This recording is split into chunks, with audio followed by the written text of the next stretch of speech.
Hello, Mike Ballard from Archangel Manufacturing. I'm here today in response to all the comments that have been posted on the YouTube channel, Archangel Development. I'd like to answer those questions in the form of a video. It'd be a lot quicker than me trying to type it all. So, without further ado, here's the Archangel Mosin Nagant stock. Some of the questions we've had, number one, what's it made of? It's same strong material we use on most of our high-end stocks. It's the carbon fiber and glass-filled engineering nylon that we use. It's very resilient to temperature. It's impervious to weather. All the oils and solvents that are generally around firearms are okay with the stock. So it's a great material for what we're using this for. What will it fit? It will fit the M38, M39, M44, Chinese Type 53, 9130s in hex or round receiver. So far, everything that I've got my hands on is fit fine. Now, I'm not going to say it fits everything in the world because I know there's around 10 million of these in the United States and probably 15 or 20 million total in the world, maybe more. So there might be a variation out there I'm not aware of, but so far everything I've dropped into it has fit great. Scope mounts. Everybody says build a scope mount into it. Well, I'm not a big fan of a scope mount that's built into a stock. I've always wanted it to be attached to the action, just for accuracy and for repeatability. And also there's a lot of scope mounts out there on the market. We've got a Rock Solid Industries scope mount coming. So we're going to put that on. Also, Brass Stacker makes one. We might make a mount in the future, but right now we're just looking to make the stock and let the other aftermarket manufacturers that are out there, they can provide scope mounts for these and they work great. Aftermarket bolt handle. Also, we have a Rock Solid Industries aftermarket bolt handle coming. I'll show you some of the differences between this and the original stock, which makes me believe that the new bolt handles aren't going to be a problem. First, I'll measure the original Mosin stock here. This is off a 9130. In the area where the bolt handle is, it's 1.911. So 1.911 width, right there where the bolt handle is. On the Archangel stock, in the same location, it's 1.656. So you see you got quite a bit of difference there as far as extra room for that bolt handle. Then, if you look at this little rib that's along the side here, this is actually 0.125 in height there. So if you think about the original width and then remove that 1.125 right where the bolt handle is, I think we're going to fit. But like I said, once we get the bolt handle from Rock Solid Industries, I'll install that and verify it. But I don't think there's going to be a problem with it at all. This is how the stock comes from the factory in the package. It has 5-round magazines included, and the 10-round is available separately. It has a block here that comes pre-installed.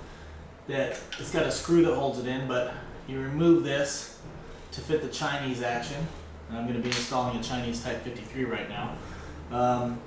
It's got a barrel tensioner, which is basically a V block. It's got some precision guides on it and a jack screw. We've got a patent on this. This will allow you to put some tension on the barrel to allow it to shoot more accurately if your rifle doesn't like free-floated barrels. You know, some do, some don't. So far, all the shooting we've done has been floated, and we're getting great accuracy. So far we haven't had to utilize this, but I know that somebody somewhere is going to have to eventually. Let's see here. Barrel tensioner placement. Oh, placement of it. There are a couple more places you can move it to, but you will have to do some modification to do that. Now, I'll show you why. People have been asking about a bipod. They said, hey, if you can't install a bipod, that's kind of a deal breaker. Well, I'm a shooter. I wouldn't forget about you. There's no hole on the bottom, but I did put a boss on the inside, you can see right here. So all you need to do is take a drill, find a drill bit that fits this hole, drill it through, and then use the included sling swivel stud. This is going to come with a sling swivel stud.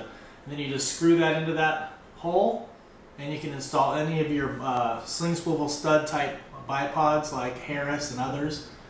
So you're all set with the bipod. What else we got? Rear sight plug I did. Assembly with Timney trigger. If you're using a Timney trigger, there's a tab right here that you just pry out, and then you're able to install a Timney trigger without any inletting. It's already all pre-inletted. You can see the rear pillar there. It's slotted for it. It's all ready to go. Okay, so I'm going to go ahead and install action in here. This is a Chinese Type 53. When you have the action out, you want to check it out for any damage, make sure everything's in good working order, check out all the corrosion and stuff like that. All you need to do here is remove the screw from the trigger tension spring, and then there's one little cross pin that drifts out. I'll show you the parts here in just a moment.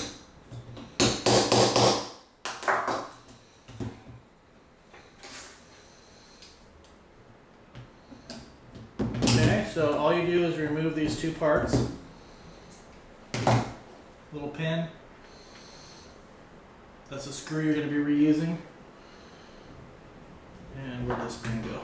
Oh, it's in the trigger still. And then you remove your trigger and spring. Alright? So then you just take your Timney unit and you set it right in there.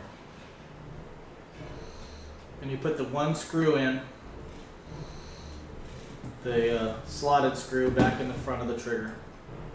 Now whenever I'm installing anything like this, normally I'll use Loctite number 242 blue on any of this stuff. But right now I'll probably be taking this apart here in the next 15 or 20 minutes just to do some more fitting for other parts. So I'm not going to use any Loctite. There we go, the Timney's installed. And all you do is drop your action in. You want to make sure your recoil lug is lined up and just press it in. There you go, Timney trigger installed with no fitting required. Alright, then you take your small rear screw, install that. This will come with all the hardware and Allen wrenches, or actually a Allen wrench.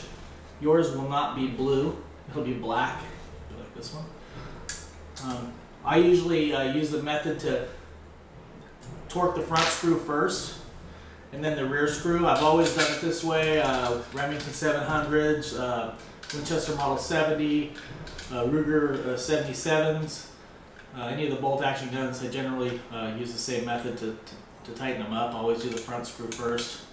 I've had good results with that. Now, you can use a torque screwdriver to do this, but I don't. I just get them nice and snug. The front one I get really tight. The back one is just snugged up and a little extra. So there we are.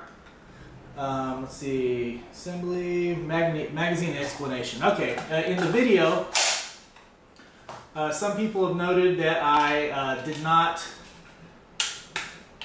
when I was doing the reload, I cycled the action and then I dropped the magazine, then I cycled it again.